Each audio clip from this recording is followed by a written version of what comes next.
Dos ingenieros y un pendejo. Porque ingenieros nos hicimos, pero pendejos nacimos. Vámonos entonces con uno de nuestros personajes favoritos, el hermoso y sensual Nayib Bukele, quien confirmó su postulación para 2024 a pesar de que la Constitución salvadoreña prohíbe la reelección.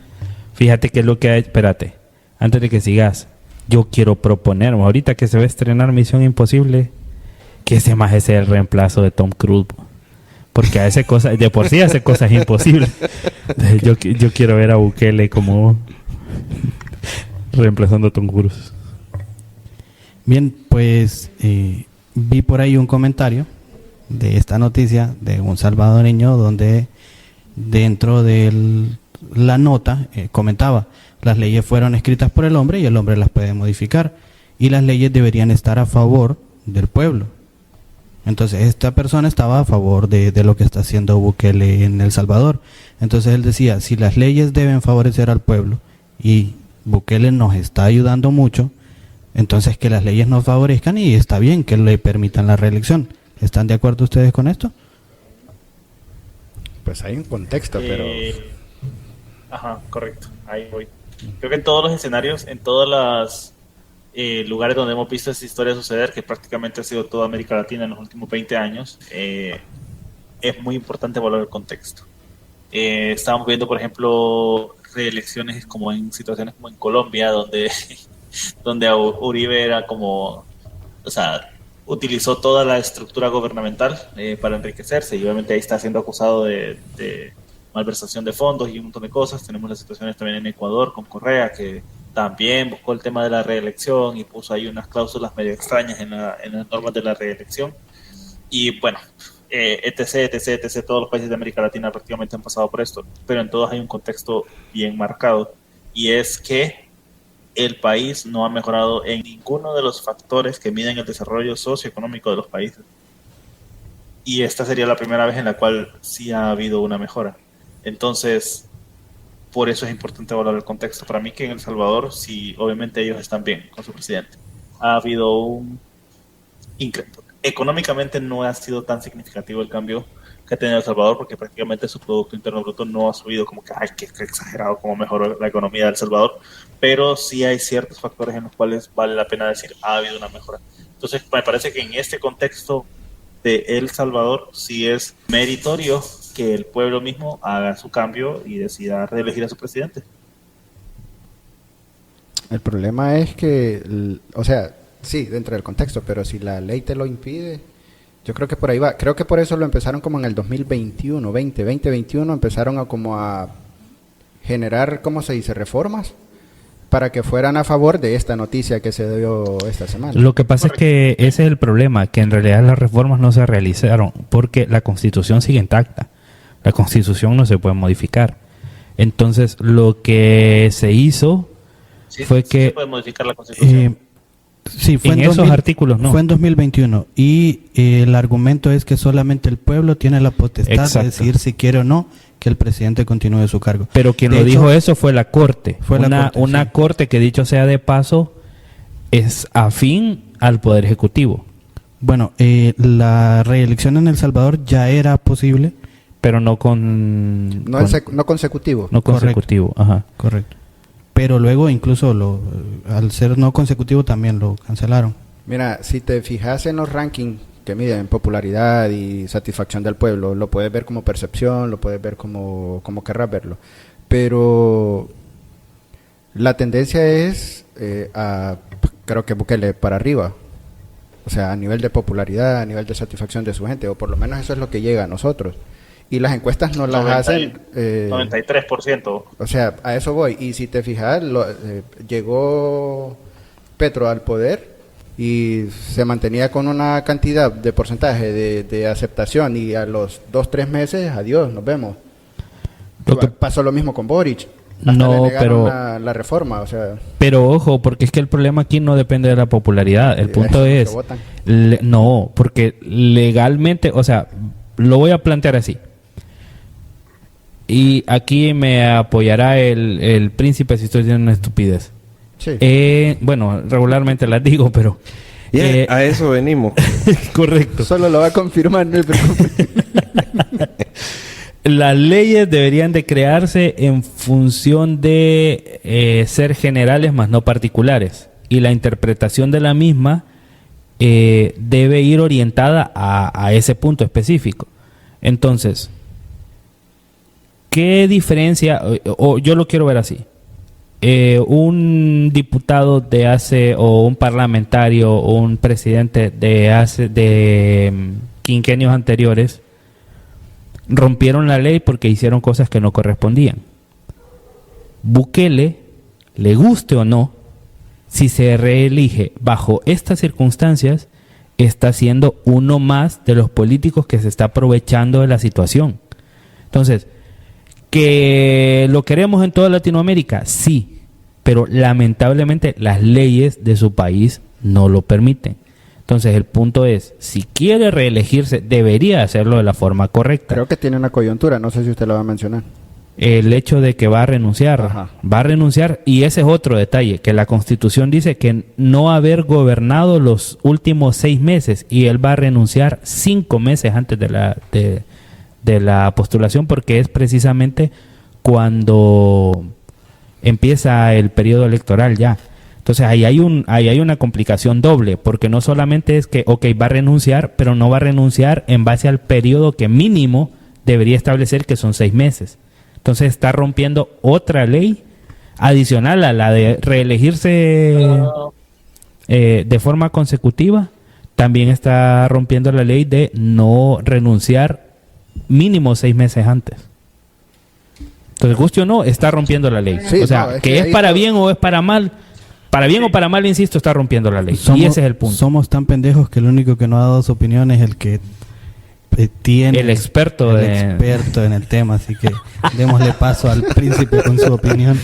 Bueno, así como hay doctores buenos y malos, hay abogados también, así que no necesariamente mi opinión va a ser la mejor. Puede ser una tontera, pero igual. Pues venimos Mal a eso. abogado, mal abogado. Ya lo dije. ¿Cuál abogado? El punto es que el espíritu de la ley, yo creo que no es tanto en la parte técnica, sino a nivel de competencia política. Si usted quiere ser un candidato presidencial y está peleando contra la persona que tiene el dinero de todo el país, ¿usted cree que sea una competencia justa? No, en recursos, que uno de los elementos importantes en una contienda electoral. De acuerdo. Una persona que ostenta el poder tiene un aparato mediático mucho más potente que una persona que no está en el poder, ¿verdad? Entonces, por ahí creo que nace el espíritu de que los gobernantes en algunos casos no se puedan reelegir, excepto por ejemplo en Estados Unidos. Pero ¿de dónde vienen los recursos de los candidatos políticos en Estados Unidos? ¿Verdad? Es un proceso totalmente diferente de consecución de fondos. Hay un tema de donaciones. Ustedes miran en campaña cómo ellos pelean para que los delegados donen, ¿verdad? O sea, ahí hay una diferencia. Entonces, en sí, lo legal creo que a veces pasa a un segundo plano, sobre todo cuando hay un gobernante que a mi parecer ha roto muchas leyes y para mí ya no puede salir del poder. ¿Por qué? Porque en cuanto salga del poder va a tener miles de complicaciones. Por ejemplo, el tema de los derechos humanos. Ajá. A mí me encanta Bukele y es un superhéroe y hace todo lo que nosotros soñaríamos que hiciera un presidente. Sí. Pero si lo vemos desde el punto de vista estrictamente legal, él tiene serios problemas en derechos humanos. Sí. Entonces, yo creo que a estas alturas, con todo ese problemón que tienen, no creo que le importe mucho si es legal o ilegal inscribirse a una candidatura, lo cual es uno de sus menores complicaciones, ¿verdad? Porque además se supone que hay una población que lo acuerpa. ¿Por clientelismo político será? ¿O por qué? Porque les voy a comentar algo. Estaba viendo el índice mundial de felicidad y El Salvador no ha bajado, no ha subido mucho. Todavía Costa Rica está en uno de los índices más altos, está por el 23%. Sin embargo, les cuento, son más felices los nicaragüenses que los salvadoreños. Y ustedes dirán, ¿qué? en el índice mundial son más felices los nicaragüenses que los salvadoreños, y uno podría pensar que es totalmente lo contrario. Es una pendejada, teóricamente. Ajá. Entonces, se dan muchos elementos que no conocemos, no tenemos los datos. Sin embargo, como les digo, para mí, la reelección, su inscripción como candidato es el menor de los problemas legales que puede tener a futuro Bukele. Y comparado con todo el tamal, todos los tamales que tiene por ahí, inscribirme o no es lo de menos. Buen punto, en eso tiene toda la razón. Completamente de acuerdo, es decir, quienes miden, como decía el príncipe, o sea, como quienes miden esto, ¿qué es lo que miden? Porque quizás nosotros no sabemos cómo miden todo el esquema, el sí.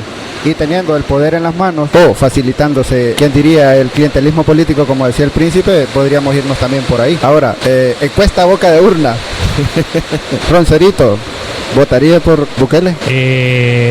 Sí me lo... No, ¿sí o no? No. Bradislav. No, sí. ¿Puedo justificar? Sí. No, usted no justifica el voto en la urna, deje cosas. Ok. Príncipe, ¿votaría por...? Sí votaría por él porque es el dictador perfecto y el que necesitamos, y casi nadie tiene el valor de asumir su papel porque sabe que al final de sus días, lastimosamente, la ley lo va, pero alguien tiene que hacerlo y él lo hizo. Hay un anime que se llama Death Note, no sé si lo han visto. ¿Qué harían ustedes con una Death Note? Para mí, lo que está haciendo Bukele. Sí, de acuerdo. Mira, al final la ley también te prohíbe, resumámoslo en corrupción, también te lo prohíbe y pasa en cada gobierno, ya sea el de Bukele o cualquier. Lo que pasa es que el abuso de autoridad también te lo prohíbe y pasa. Hay una frase que dice pasa. que los pañales y los políticos hay que cambiarlos cada cierto tiempo por la misma razón. Y ahí es donde yo tengo miedo, fíjate, que en el segundo periodo de Bukele tire todo lo que ha hecho al caño pensando en que tiene la aprobación y puede hacer básicamente todo lo que quiera. Entonces, ojo, porque Bukele es una muy buena persona hasta ahora, pero ¿quién quita que ya estando ahí arriba pierda el piso? Yo preferiría, no sé, arriesgarme a... Creemos que el único salvadoreño bueno que existe es Bukele. Yo creo que ya viendo las estrategias que ha tenido o que ha utilizado, fácilmente el país pudiera elegir a otra persona con otras ideas que puede hacer el mismo trabajo que Bukele, pues que tenga la misma decencia mínimo. Ok, hace 2-3 semanas comentabas que lastimosamente también en Latinoamérica pasa que cuando viene un gobierno nuevo, todo lo del anterior está malo y se vuelve a empezar.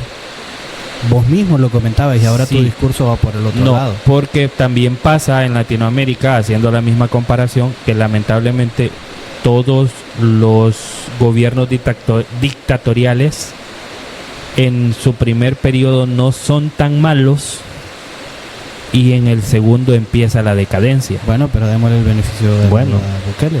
Históricamente, ¿cómo es? Un pueblo que olvida su historia está condenado a repetirla. Entonces, lamentablemente sucede. Bueno, yo siento que él está tratando de ejecutar un plan muy parecido. Bueno, está agarrando de muchos lugares, la verdad, porque este tema de la reelección empezó en Bolivia, que la corte fue la que dictaminó. O más bien, creo que fue en Nicaragua, después lo agarró Honduras, después lo copió Bolivia y ahora se ha estado rotando, ¿verdad? El tema. Pero sí estoy viendo bastantes luces en El Salvador, al menos en el tema de la seguridad. No sé si concuerdan conmigo. Me recuerda mucho a Singapur, Sí. que fue un país que tomó una decisión determinante y fulminante de perseguir a toda la población corrupta y delincuencial del país, ¿verdad? Entonces siento que estoy de acuerdo con Bradislav. Dejemos ahí ese espacio para la duda, porque a mí particularmente me gusta el fenómeno Singapur mucho, aunque vuelvo al tema, si algún día ellos deciden ser auditados por el mundo, se van a descubrir muchas violaciones, ¿verdad? Pero yo también creo en la autodeterminación de los pueblos, y si los pueblos están contentos con esas determinaciones, ¿quiénes somos nosotros para juzgar? Yo creo que solo la historia nos puede decir si él va a ser bueno o malo. Hay que dar el espacio y al final ahí vamos a poder dar nuestra opinión. Yo solo cierro mi opinión con un comentario que hice en uno de los podcasts de hace varios episodios que yo les decía, y esa es la parte que me preocupa. O sea, recuerden que normalmente cuando un modelo político es funcional en Latinoamérica, lo que tiende, como bien lo menciona el príncipe, es que lo empiezan a copiar otros. Entonces, obviamente esto, se reelija Bukele o no, va a pasar. Muchos países, muchos presidentes van a empezar a tomar esta misma línea. Entonces, obviamente va a repercutir en todos nuestros países de diferentes nacionalidades. Usted que nos escucha, ahí va a pasar. Lo que me preocupa a mí, y era la advertencia que yo daba y la repito acá, es lamentablemente como ciudadanos estamos más cerca de vernos en un gusanito sin camiseta y en ropa interior a estar como fiscal juzgando a las demás personas. Entonces ahí es donde corremos peligro nosotros como ciudadanos, cuando ya se empiezan a tomar decisiones complicadas que empiezan a afectar a muchos ciudadanos, que de repente no somos tan malos, sino que simplemente la gente lo que quiere es trabajar. En Latinoamérica tenemos esa característica de que queremos trabajar, pero insisto, de repente usted comete un error, o por los malos funcionamientos de nuestros sistemas judiciales también usted llega a la cárcel y de repente juzgado sin ser realmente culpable, y lo que puede suceder es que, insisto, estamos más cerca de estar rodeados con un marero enfrente de nosotros y otro a nuestra espalda, prensaditos así como aparecen en los videos, que de ser probablemente un juez de la Corte Suprema o algo así. Ese es mi único temor en general. Tengo como 400 argumentos para eso, pero vamos a avanzar. Dale uno. El más importante. Te fuiste al escenario extremo para poder validar tu punto. Si utilizásemos esa misma lógica para cualquier otro escenario, estaríamos, no sé, dividiendo los niños en las escuelas entre los papás que opinan que la sexualidad debe educarse en el hogar, después otra aula donde los papás opinen diferente, otra aula donde va a ser así, y así sucesivamente, para tratar de acomodarnos al escenario mínimo que cada uno plantee. Entonces esa lógica reduce las generalidades de un pueblo a el escenario más extremista, o sea, utilizar el escenario extremista para poder explicar o para poder plantear tu argumento. No me parece correcto. Sí, es probable. Sin embargo, aunque es extremista, estoy seguro que va a pasar. Claro, y en todos los sistemas políticos, en todos los sistemas judiciales sucede. En Estados Unidos han habido casos de demasiados. No han sido demasiados. Ese es el problema. Que si lo comparas porcentualmente con la cantidad de personas que se han enjuiciado y que han sido en efecto culpables versus las personas que han muerto equivocadas, es un porcentaje mínimo. Okay. Entonces, ni modo. un par que caigan ahí por el bienestar de la mayoría, no hay problema. Buen punto. Bueno, le damos el beneficio de la duda a Bukele y esperemos que sus intenciones sean las mejores con El Salvador. A pesar de todo, te amamos, perro. Es que el príncipe lo dijo, es el dictador que todos queríamos. Bueno, pues avancemos con uno de los temas favoritos de Elic.